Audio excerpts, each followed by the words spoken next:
What is going on, everybody? Archangel here, bringing you guys a fresh video. Today I want to talk about my thoughts on last night's Mass Effect gameplay at the Game Awards, which the Game Awards itself was a complete joke. But we're not going to talk in this video. This is supposed to be a positive video about Mass Effect Andromeda. Anyways, let's start things off by talking about what I found to be a negative in the video. Our character come across a female NPC that is basically a spitting image of Arya Tolok from Mass Effect 2. Just like Mass Effect 2, this NPC is sitting in a guarded area surrounded by henchmen and acts like a huge badass that runs everything. We all love Arya. Arya is amazing. Arya is great. But we don't need another Arya or a copy of her to get us interested into this character.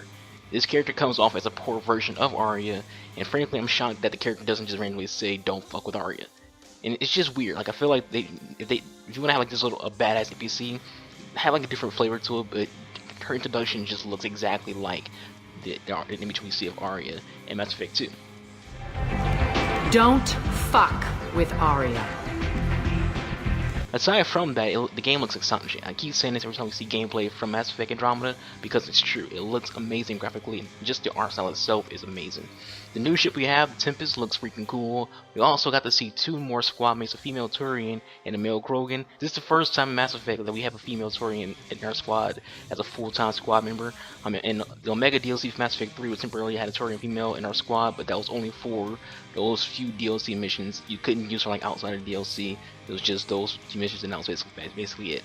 We get our first look at the Mako in the gameplay. I just hope it has like better drive mechanics than the original Mako Mass Effect 1, because that was like a rag doll. It was all over the freaking place. The controls were weird and wonky. And it's understandable because, you know, Bioware's, they make RPGs, they don't make racing games. So it's understandable why they wouldn't have like a vehicle that moves, you know, correctly. Another thing to mention is that we'll be able to craft armor finally in Mass Effect, which is something new to the game. Previously in Mass Effect games, you got armor by buying it from vendors and, you know, getting it from DLC or pre-order bonuses. You didn't craft your own armor. That was like it's an RPG element that was not in Mass Effect at all. So if I get to do that, there's another scene where you'll see where you basically become Batman and start doing detective work.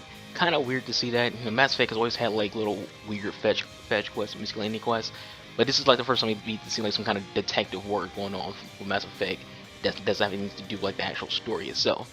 The combat though looks way more fluid than previous Mass Effect games. I really like the new biotic moves that was displayed. They look cool. Like the combat looks like it was very, like, generally in Mass Effect games there's a lot of cover-based shooting, there's a lot of third-person shooter elements going on. This seems like it's more, you know, AoE kind of things going on with biotic effects. Overall, it looks like they brought a lot gameplay-wise from Dragon Age Inquisition, which isn't a bad thing, because Inquisition is a great game, and it is their own game, so it's great that they, you know, they're fusing some of the things that they did in Inquisition into the Mass Effect itself. Looks like Mass Effect Andromeda will be the most RPG version of Mass Effect games, as both Mass Effect 2 and 3 was way more third-person heavy than RPG, and the original game had a decent balance of both. I enjoyed it. It was the only reason I watched the Game Awards, and it was because of that. I wasn't disappointed. It was great. It was well worth going through the entire joke of awards and the bad music performances just to get to that and see the greatness that BioWare is going to have for us next year.